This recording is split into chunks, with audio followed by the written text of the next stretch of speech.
Hello friends, welcome back to my channel. This is creative Renu Chhetri. हर हर महादेव, जय माता दी। आज हम बात कर रहे हैं नवरात्रि क्यों मनाई जाती है। जैसे कि सभी को पता है, नवरात्रि स्टार्ट हो चुकी है और नवरात्रि किस लिए बनाई जाती है, इसके बारे में आज चर्चा करेंगे।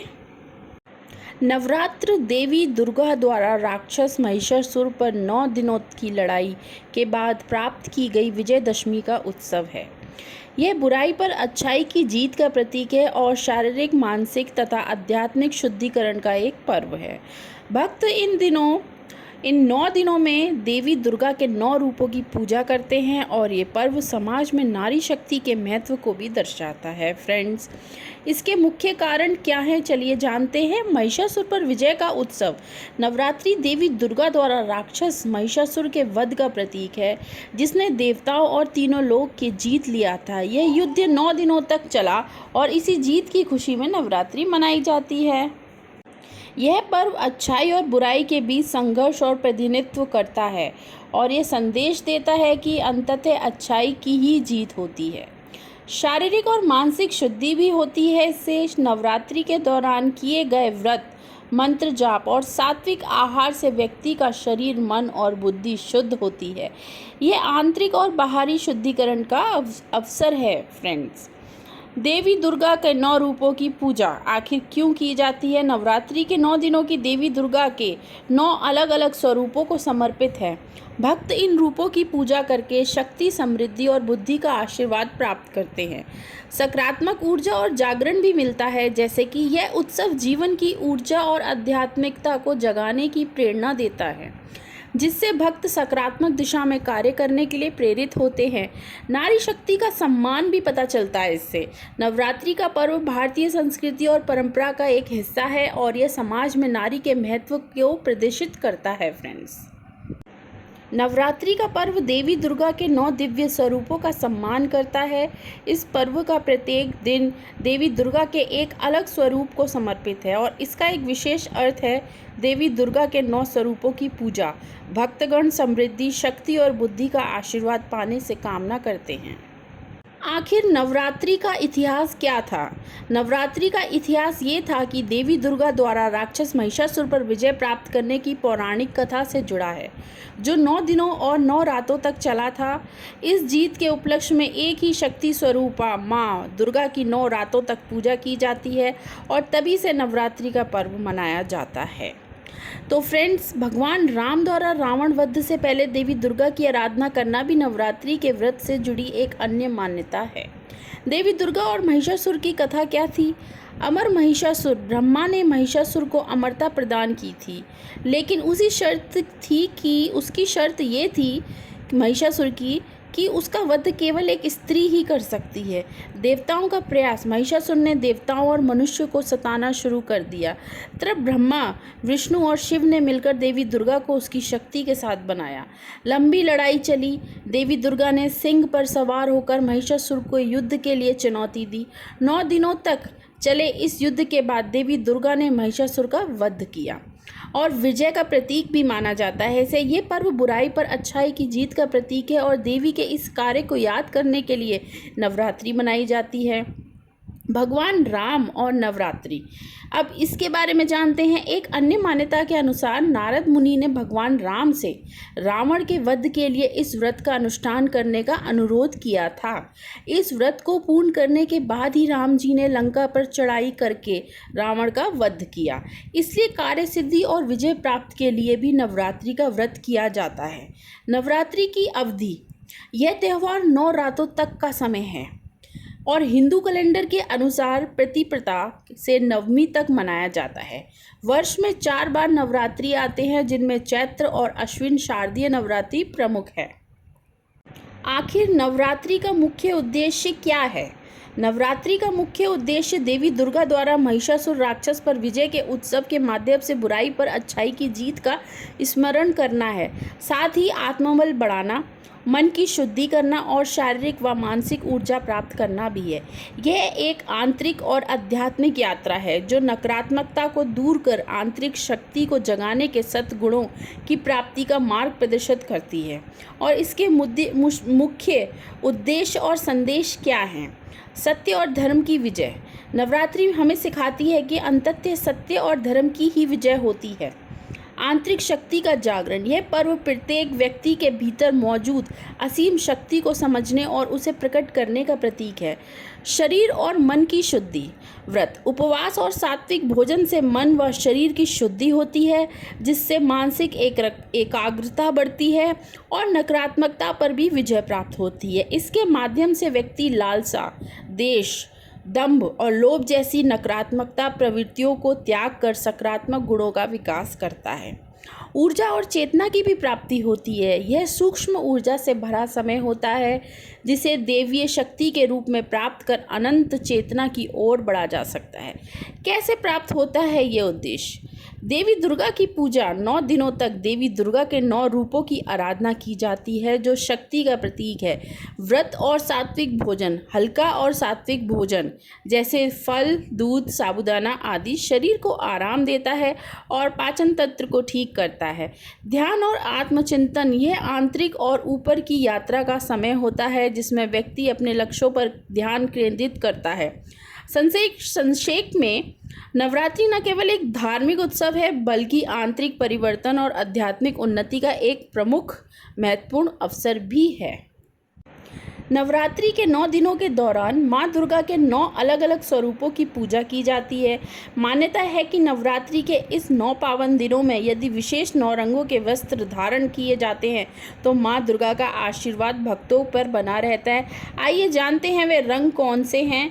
9 रंग हैं, उनमें सबसे रंग पहले आता है लाल रंग, सफ़ेद रंग, नीला रंग, पीला रंग, हरा, ग्रे, नारंगी, मोरपंखी, हरा और गुलाबी।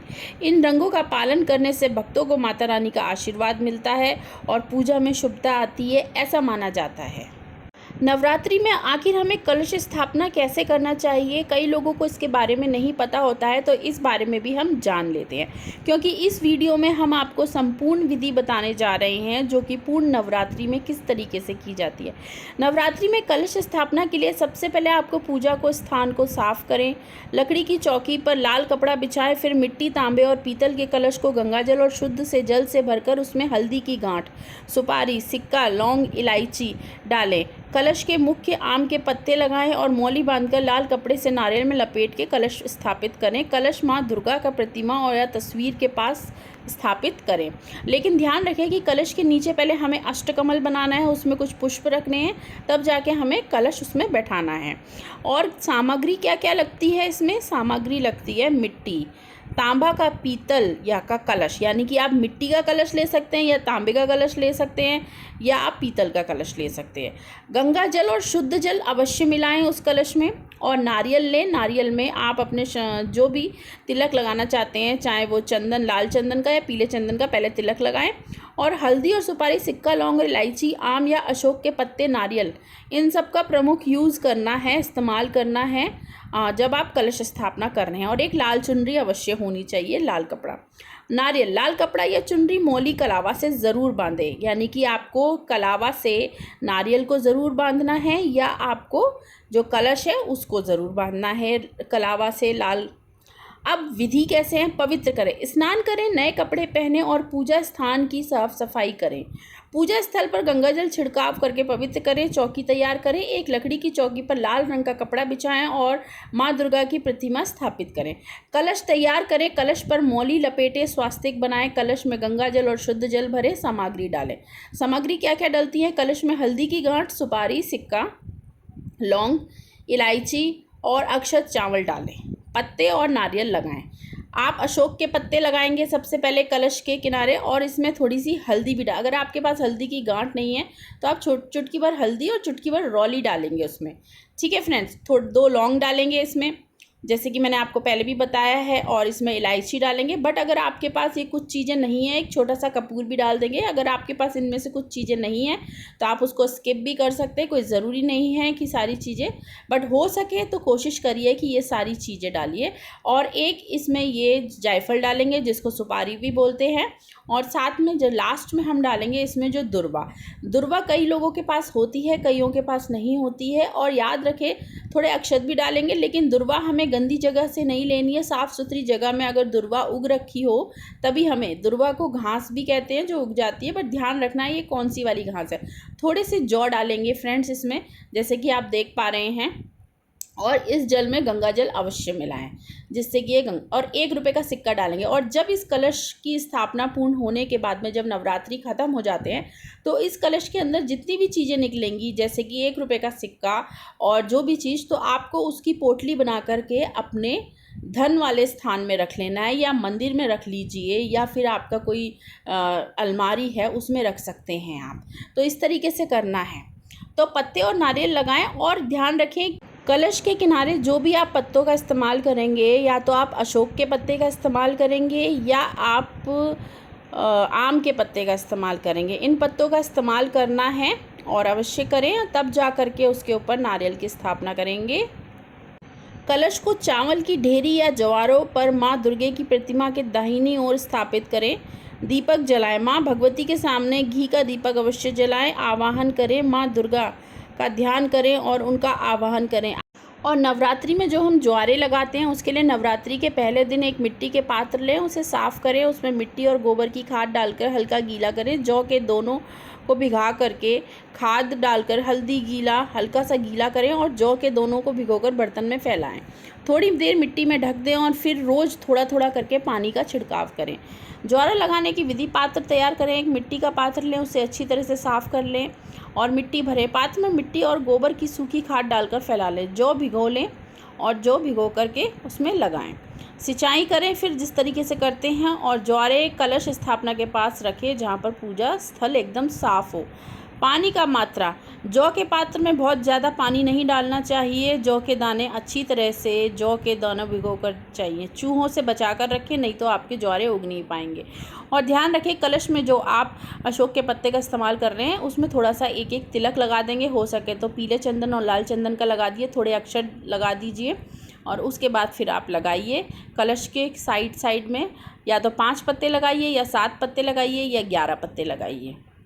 इस तरीके के हमें पत्ते लगाने हैं, और फिर हम इसके ऊपर कलश की यानी कि स्थापना करेंगे नारियल का। और नारियल रखने की भी कई विधियां होती हैं। कई लोग इसको ऊपर की तरफ खड़ा करके रखते हैं, कई लोगों का मुंह इस तरफ होता है। तो ध्यान रखें कि जो जिस तरीके से नारियल उगता है उसका मुंह हमारी तरफ होना चाहिए, भगवान की तरफ नहीं होना चाहिए, हमारी तरफ होना चाहिए। इस तरीके से आप ध्यान रखें।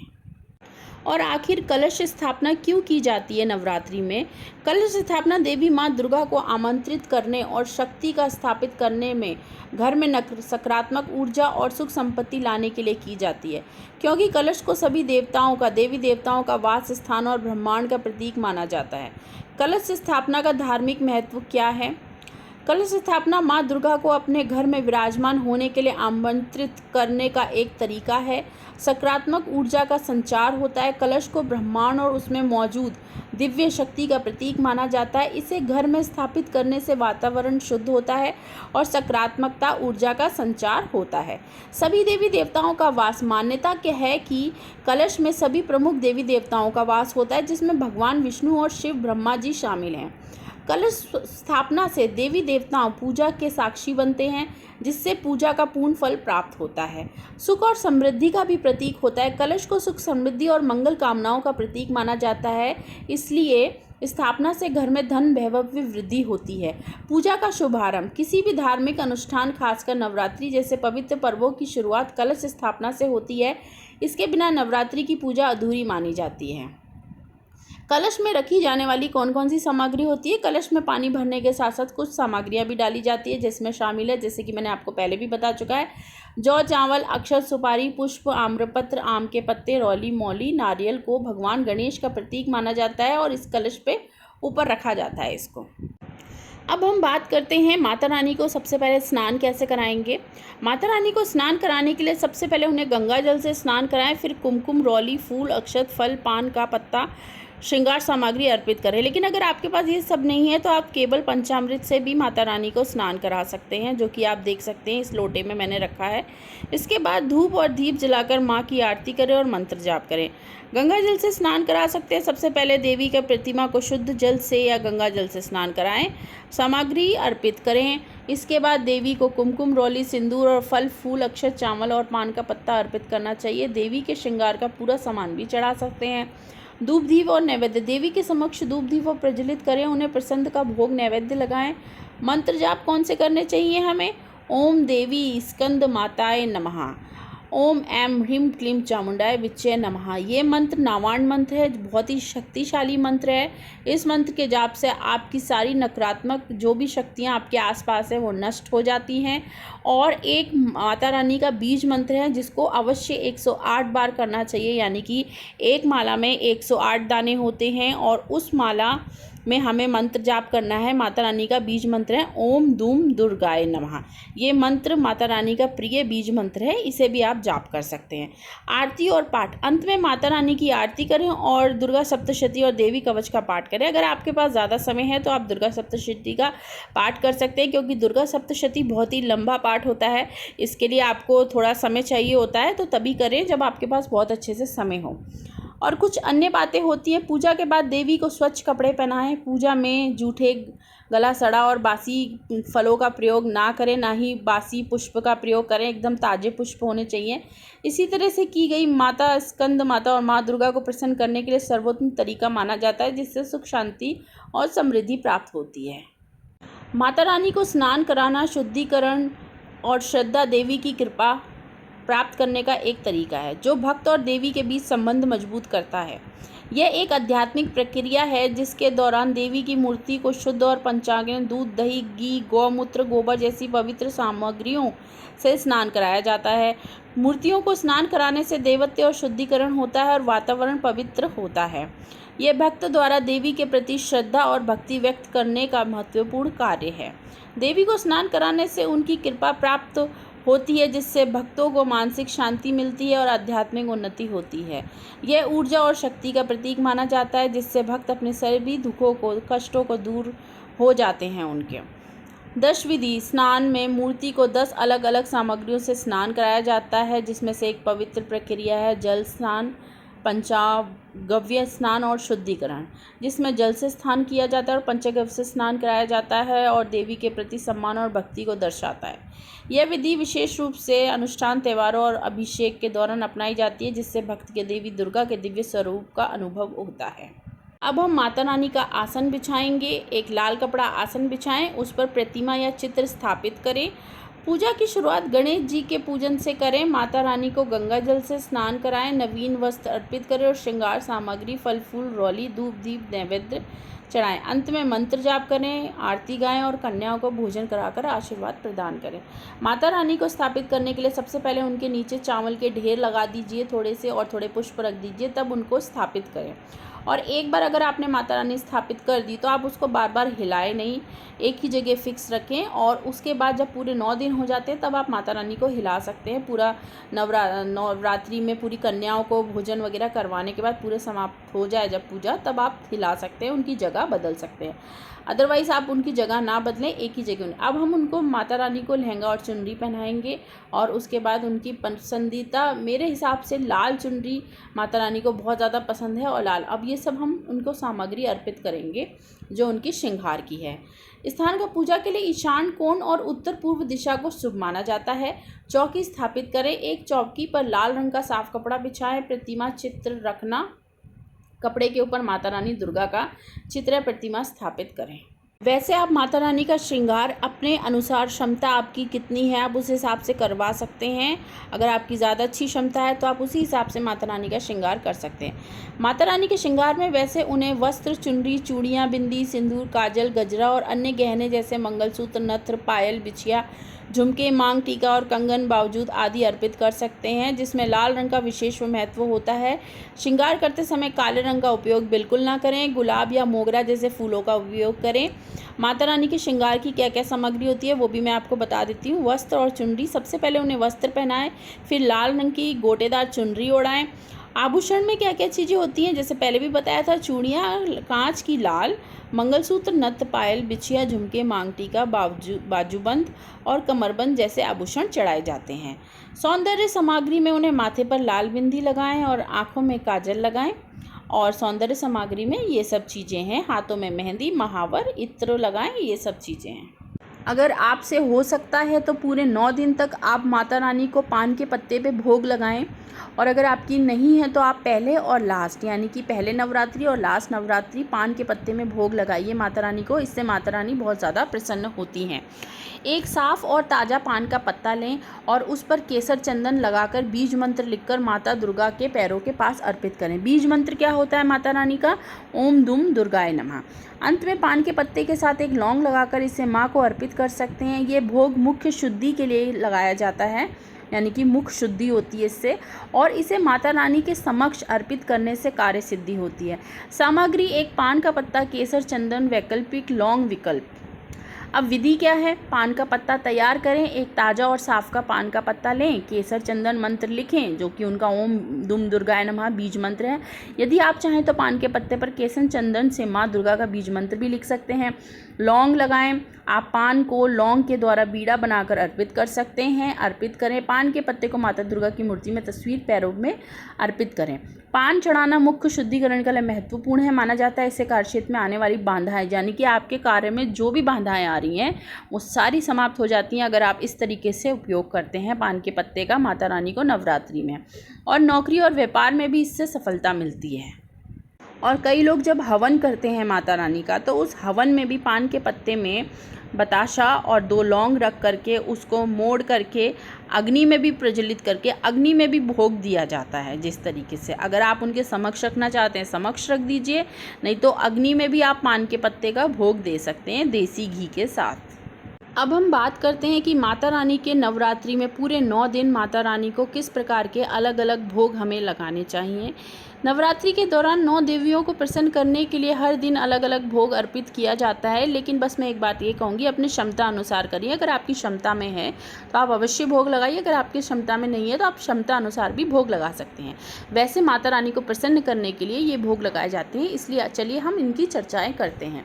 जिनमें सबसे पहले आता है कि गाय के दूध से बनी खीर। दूसरे दिन हम शक्कर से बनी चीज़ें लगा सकते हैं, तीसरे दिन दूध से बनी मिठाई, और चौथे दिन मालपुआ या हलवा, और 5वें दिन केला या केले से बनी बर्फ़ी, छठे दिन शहद से बनी चीज़ें, 7वें दिन गुड़ से बनी चीज़ें, 8वें दिन नारियल और नारियल की बर्फ़ी, और 9वें दिन हलवा और पूड़ी चना चढ़ाया जाता है। फिर से मैं आपको एक बार दोहरा देती हूँ कि पहला दिन होता है शैलपुत्री की पूजा की जाती है, शैलपुत्री माता की, और गाय के दूध से बनी खीर लगाई जाती है शैलपुत्री जी को। दूसरा दिन होता है ब्रह्मचारिणी का, जिनमें हमें शक्कर से बनी चीज़ें अर्पण की जाती है। तीसरा दिन होता है चंद्रघंटा माता का, और चंद्रघंटा माता में दूध से बनी चीज़ें या मिठाई लगाई जाती हैं। चौथा दिन होता है कुष्मांडा माता का, और उसमें मालपुआ या दही या हलवा भोग लगाया जाता है।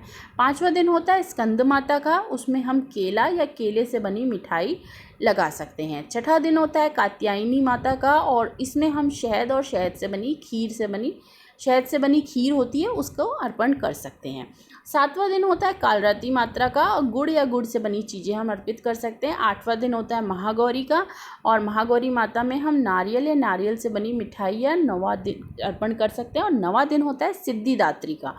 सिद्धिदात्री में हम हलवा और पूड़ी और चना ये चीज़ें हम अर्पित करते हैं। कुछ सामान्य और विशेष सुझाव जो मैं आपको बताना चाहूँगी, जैसे सात्विक भोग। नवरात्रि के दौरान शुद्ध और सात्विक भोजन ही चढ़ाया जाता है, उसमें प्याज लहसुन ये चीज़ें नहीं करनी चाहिए, और ज़्यादा मिर्च मसाला ज़्यादा हमें नहीं डालना चाहिए। फल भी चढ़ाएं। आप प्रतिदिन किसी भी फल का भोग लगा सकते हैं, अगर आपकी क्षमता नहीं है तो प्रसाद भी बाँटें साथ के साथ। चढ़ाने के बाद भोग को प्रसाद के रूप में ज़रूर बाँटना चाहिए। और अशुभ फल, नींबू और अशुभ फल की प्राप्ति आपको कब होगी? जब आप ये सामग्री का इस्तेमाल करेंगे पूजा में। इन चीज़ों को वर्जित माना गया है और इन चीज़ों का इस्तेमाल हमें बिल्कुल नहीं करना है फ्रेंड्स। वो चीज़ें कौन कौन सी हैं? जैसे नींबू, इमली, नाशपाती, अंजीर, सूखा नारियल जैसे फल अर्पित हमें नहीं करने चाहिए। पंचमेवा में अब इसमें बात करिए सूखा नारियल, तो पंचमेवा में सूखा नारियल आप ना चढ़ाइए, क्योंकि इसमें मना किया गया है हमें दुर्गा पूजा में। और धार्मिक मान्यताओं के अनुसार हवन कुंड में कम से कम 108 बार आहुति डालनी चाहिए। देवी माँ दुर्गा के 9 रूपों को ध्यान करते हुए आहुति डालें। अंत में बची हुई हवन सामग्री को एक पान के पत्ते पर एकत्रित करें और पूड़ी, हलवा, चना, सुपारी, लौंग आदि रख आहुति डालें। इसके बाद पूरी श्रद्धा के साथ माँ की आरती करें। हम किस तरीके से नवरात्रि में एकदम सरल हवन कर सकते हैं? जैसे सबसे पहले आप अपने हाथ पैर धोकर शुद्धिकरण मंत्र पढ़कर शुद्ध हो जाएं। फिर हवन कुंड में लकड़ी और उपले और कपूर रखकर अग्नि प्रज्वलित करें। मंत्रों का जाप करते हुए दाहिनी हाथ की उंगलियों से घी रखकर अग्नि प्रज्वलित करें और मंत्रों का जाप करें। करते हुए दाहिनी हाथ की उंगलियों से घी में डूबी हुई हवन सामग्री को अग्नि में आहुति के रूप में अर्पित करें। आहुति देते हुए समय झुके और स्वाहा बोलें। अंत में पूर्ण आहुति और दक्षिणा देकर हवन का समापन कर सकते हैं। सबसे पहले हम सामग्री की बात करते हैं। हवन कुंड या ईंटों से बनी वेदी, आम की लकड़ी या सूखे उपले। हवन सामग्री दशांश, जौ, तिल, गुड़ आदि, घी, कपूर, नारियल। पूर्ण आहुति के लिए नारियल दिया जाता है और 1 लोटा या कटोरी में जल रखा जाता है। कलावा और तिलक के लिए चंदन या रौली का प्रयोग किया जाता है। शारीरिक और सामग्री शुद्धिकरण। पूर्व या उत्तर की ओर मुख करके हाथ पैर धो लें और हवन कुंड में बाकी सामग्री जल छिड़कें। हवन कुंड कैसे तैयार करते हैं? हवन कुंड के लिए सूखी लकड़ियाँ, उपले और कपूर रखें ताकि अग्नि प्रज्वलित हो सके आसानी से। ये मैं आपको गहराई से सारी विधि बता रही हूँ जिस तरीके से हवन किया जाता है एक मुख्य रूप से। अग्नि प्रज्वलित के लिए आप उसके बाद दीपक और धूप बत्ती भी जलाएं उसके समक्ष और मुख्य आहुति दें। मध्यमना, अनामिका उंगली का प्रयोग करें। सिर्फ इन्हीं उंगलियों का प्रयोग करना है, बीच वाली उंगली और साइड की थोड़ी सी जो रिंग फिंगर होती है। और सामग्री लें और अंगूठे का सहारा लेकर झुकते हुए आहुति को अग्नि और अर्पित करें। मंत्र जाप। मंत्रों का उच्चारण करते हुए आहुति दें। हर आहुति के बाद स्वाहा ज़रूर बोले। पूर्ण आहुति अंत में घी से भरा नारियल पूर्ण आहुति और हवन कुंड में अर्पित करें। समापन। दक्षिणा अर्पित करें और परिवार के साथ आरती करें और क्षमा याचना ज़रूर मांगनी चाहिए कि पूजा में अगर हमसे कोई गलती हुई हो तो उसके लिए माता रानी हमें क्षमा करिए, भोले बाबा हमें क्षमा करिए। महत्वपूर्ण ये सुझाव है कि हवन कुंड के बाहर सामग्री को ना गिरने दें। हवन कुंड के बाहर आपकी सामग्री नहीं गिरनी चाहिए, क्योंकि दैत्य आहुति ग्रहण करते हैं, क्योंकि जो राक्षस वगैरह होते हैं वो फिर ये आहुति आपकी ग्रहण कर लेते हैं। इसलिए आहुति हमेशा झुक कर दें और पूर्ण सामग्री अग्नि में जाए। पूर्ण आहुति देते समय ध्यान रखें बिना तेल वाला या सूखी आग लगने वाली चीज़ें अग्नि में ना दें। और एक बात फिर से मैं आप सभी से दोहरा देती हूँ कि नवरात्रि के दौरान हवन के लिए सबसे पहले सामग्री इकट्ठा करें, जैसे जौ, चावल, तिल, घी, कपूर और हवन कुंड। हवन कुंड पर स्वास्तिक बनाकर आम की लकड़ी और कपूर जलाकर अग्नि प्रज्वलित करें। फिर गणेश जी और दुर्गा जी और अन्य देवी देवताओं के नामों से आहुति दें। खासकर जो नावाण मंत्र होता है, ओम ऐं ह्रीं क्लीं चामुंडाय विच्चे मंत्र का या दुर्गा सप्तशती के मंत्रों का जाप करें। नावाण मंत्र भी दुर्गा सप्तशती मंत्रों में ही आता है। और 108 आहुति देने के बाद ओम पूर्णमदे पूर्णमिदं मंत्र के साथ पूर्ण आहुति दें। जब मंत्र पूरे यानी कि जब हमारा हवन पूर्ण हो जाता है तब लास्ट में मंत्र का जाप करना पड़ता है। ओम पूर्णमदे पूर्णमिदं मंत्र के साथ पूर्ण आहुति दें। इसका मतलब है आपका मंत्र जो भी है हवन पूर्ण हो चुका है। हवन की सामग्री लकड़ी, आम की लकड़ी या चंदन की लकड़ी का इस्तेमाल इसमें किया जाता है। समग्र सामग्री जौ, चावल, तिल, गूगल, लोबान, कपूर, शहद और गाय का घी, इसका इस्तेमाल करेंगे। विशेष सामग्री सुपारी, लौंग, इलायची, कमलगट्टा, पंचमेवा, अन्य कलावा, पुष्प और पान के पत्ते का इस्तेमाल करेंगे। हवन की विधि है, तैयारी करके घर के मंदिर में हवन कुंड को साफ करें और कुंड का स्वास्तिक बनाएं और कलावा लपेट दें। हवन कुंड जो होता है उसमें भी हमें कलावा लपेटना चाहिए। फिर अग्नि प्रज्वलित करेंगे, आम की लकड़ी और कपूर रखें और जलाकर अग्नि प्रज्वलित करें और फिर लकड़ियों के ऊपर समिधाएं हवन सामग्री रखें, अग्नि के चारों ओर प्रज्वलित करें। शुरुआत में हमें किस मंत्र की आहुतियाँ देनी है, फिर हमें किस मंत्र की आहुतियाँ देनी है, वो सारी अब हम बात कर रहे हैं। शुरुआत में गणेश जी के मंत्रों को हमें आहुति देनी है और हमें बोलना है ओम गणेशाय नमः, या फिर हम बोल सकते हैं ओम गंग गणपते नमः। ठीक है, ये गणपति जी का बीज मंत्र है।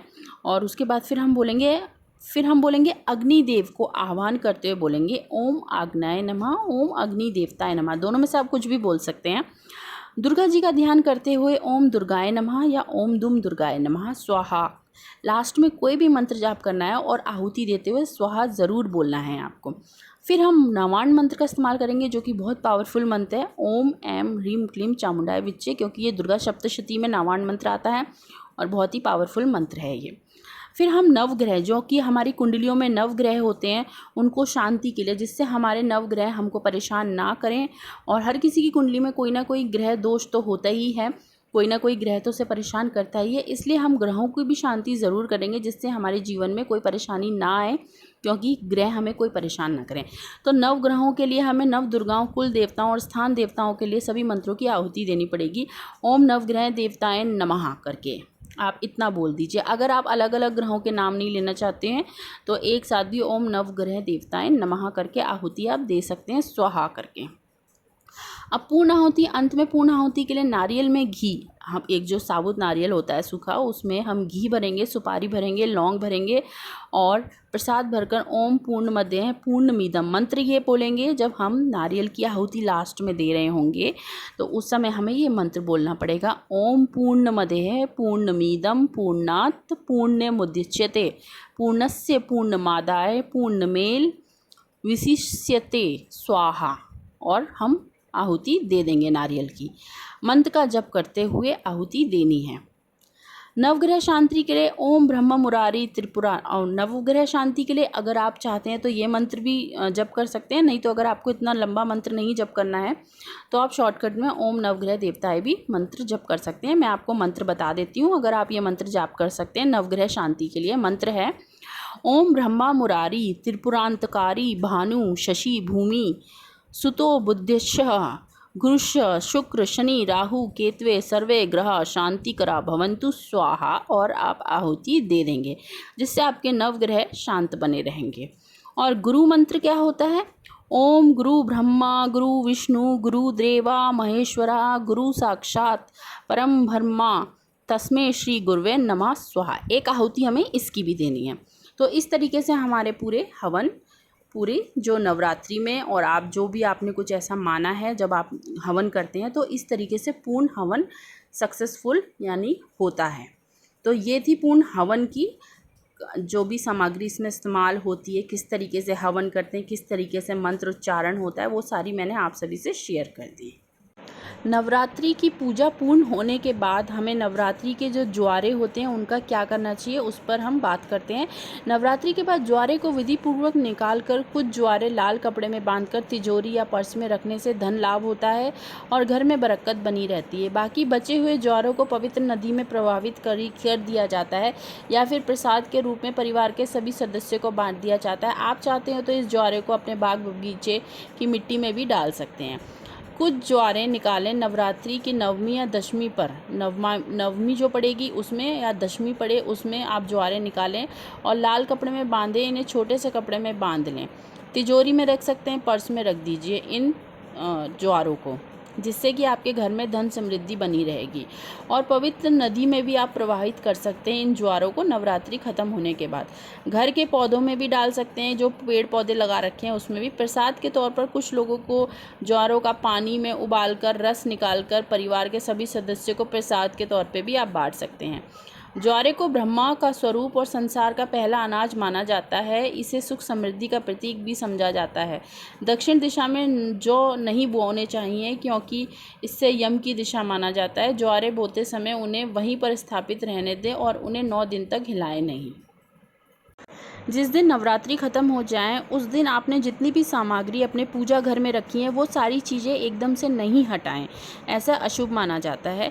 दूसरे दिन आप धीरे धीरे माता रानी को पहले थोड़ा हिलाएं और उसके बाद जितनी भी सामग्री, कलश स्थापना जो भी आप करी हैं, आपको जहां अपने गार्डन में या कोई पवित्र नदी में विसर्जन करना है तो आप वहाँ कर सकते हैं, लेकिन एकदम से नहीं करना है। उस दिन वैसे का वैसे ही रहने देना है, दूसरे दिन करना है।